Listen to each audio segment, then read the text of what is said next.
Remember when superheroes didn't need a billion-dollar CGI budget to blow your mind? Back in 1963, Japan gave us a fallen detective reborn as a crime-fighting android who literally smoked cigarettes to recharge his batteries.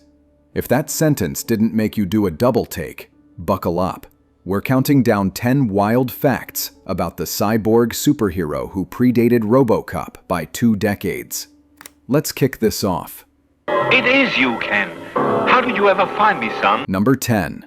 The hero powered by nicotine. What kind of superhero fuel did you expect? Solar panels? Here's the deal. 8-Man's android body didn't run on plutonium or fancy batteries. Detective Azuma recharged his super speed and shape-shifting powers by lighting up special power cigarettes he carried in a belt case. That's right. Japan's first cyborg superhero was basically a walking PSA nightmare, puffing away to fight crime. Imagine trying to pitch that today. He's invincible, he's fast, and he chain smokes between villain fights. This wasn't some throwaway gag either. The power cigarettes were central to the character, a weird fusion of 1960s cool guy aesthetics and sci-fi energy tech. It's the kind of detail that makes you realize how radically different media sensibilities were 6 decades ago. I will not make weapons for conquest, and you, Dr. Goal, shouldn't either. Number 9. A murdered cop gets the ultimate promotion. Death was just the beginning of Detective Azuma's career. The show's premise is deliciously dark. Detective Azuma gets murdered by criminals, and his body is recovered by either Chief Tanaka in the manga or Dr. Tani in the anime. Instead of a funeral, Azuma gets something better.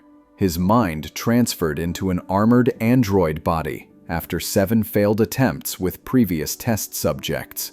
He becomes 8-Man, the indestructible crime fighter with all his human memories and none of his human weaknesses.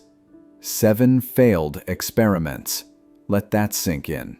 Somewhere in Dr. Tani's lab were 7 corpses who didn't make the cut. Azuma was lucky number 8, which is either impressive or horrifying depending on your perspective. This wasn't a feel-good origin story. This was body horror sci-fi wrapped in a superhero package. And unlike modern reboots that spend 3 episodes on backstory, 8-Man got straight to business. Murdered? Check. Resurrected? Check. Time to punch robots. Talk foolishness. What have you done with your father? Look at your face. You're nothing but a copy of me. Number 8. The name game. Pick your origin story.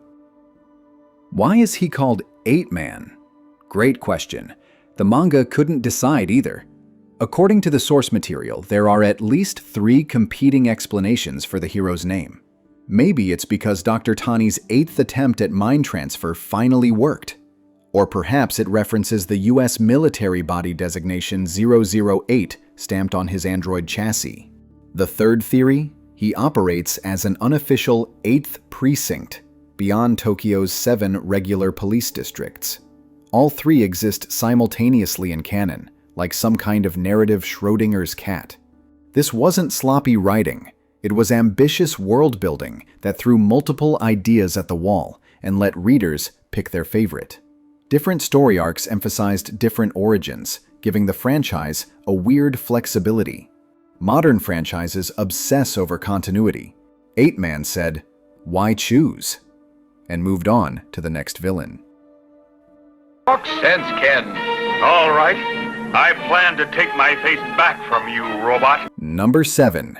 His girlfriend never knew she was dating a robot. Nothing says healthy relationship like a secret android identity.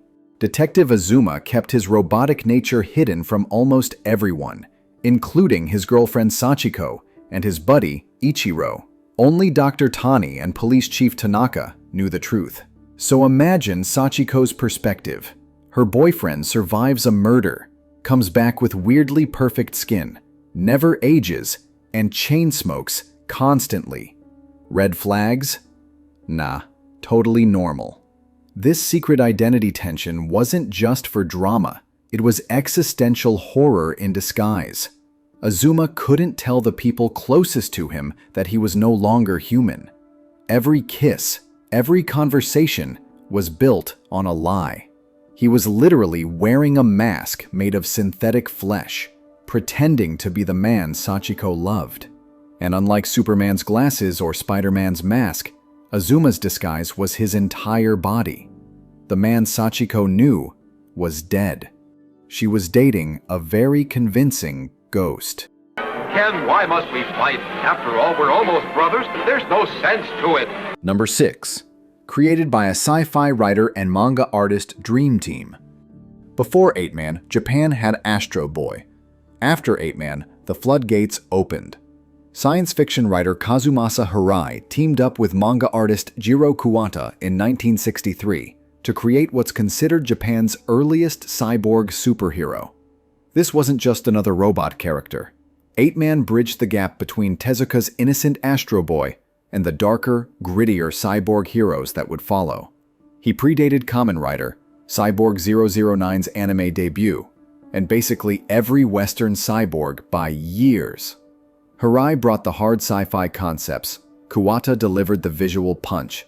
Together, they crafted a hero who felt more secret agent than Saturday morning cartoon, even though 8-Man aired in that exact time slot.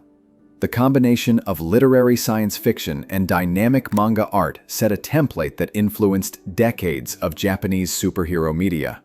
You can draw a straight line from 8-Man to shows like Ghost in the Shell and beyond. The DNA is right there. If he took some other route out of the country, it means he's gotten away completely.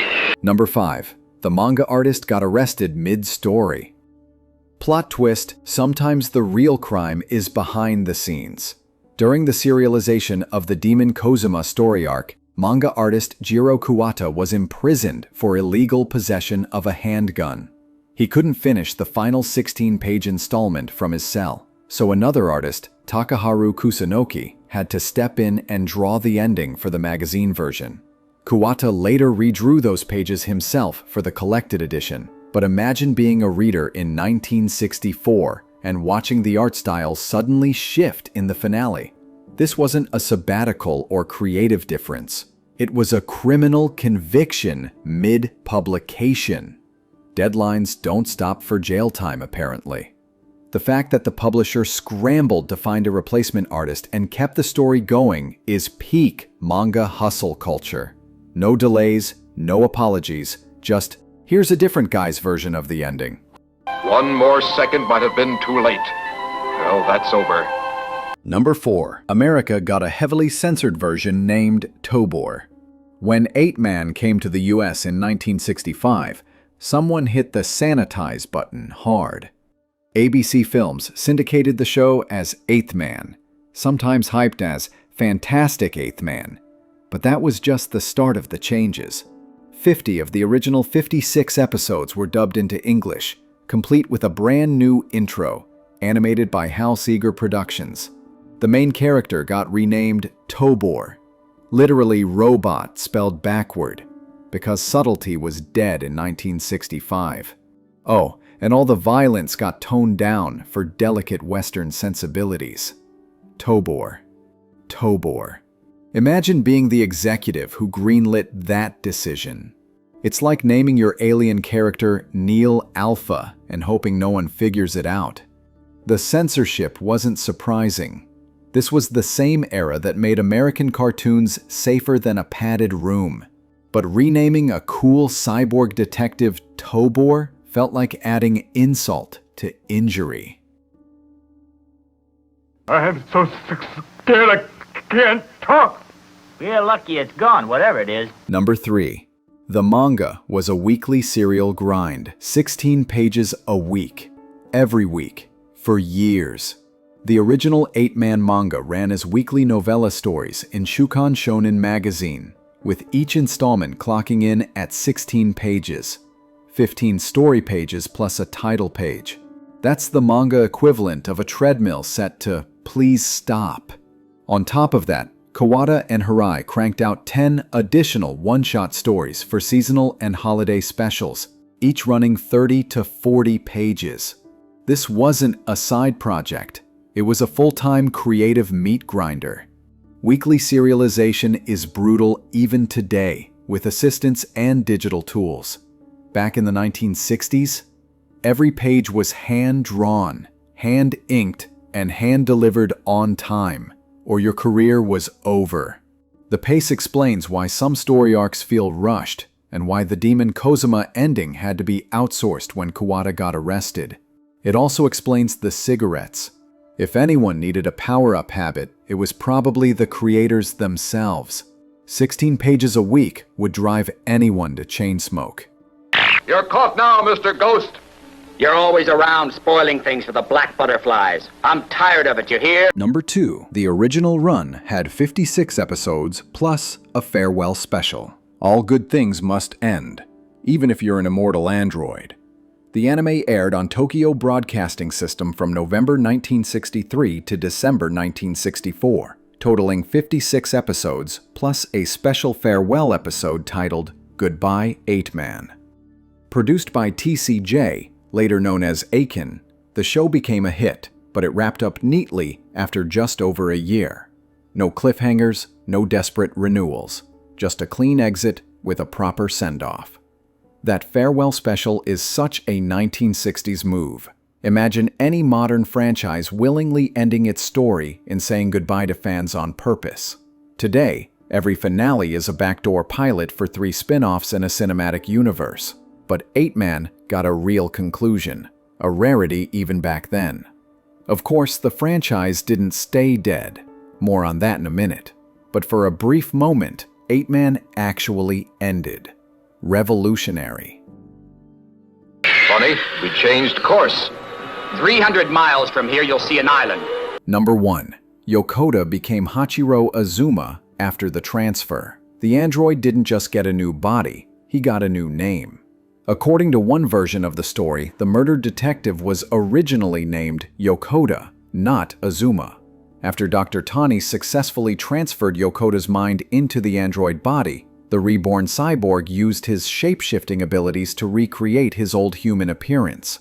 But instead of reclaiming his original identity, he rechristened himself Hachiro Azuma, a fresh start for a man who was technically dead.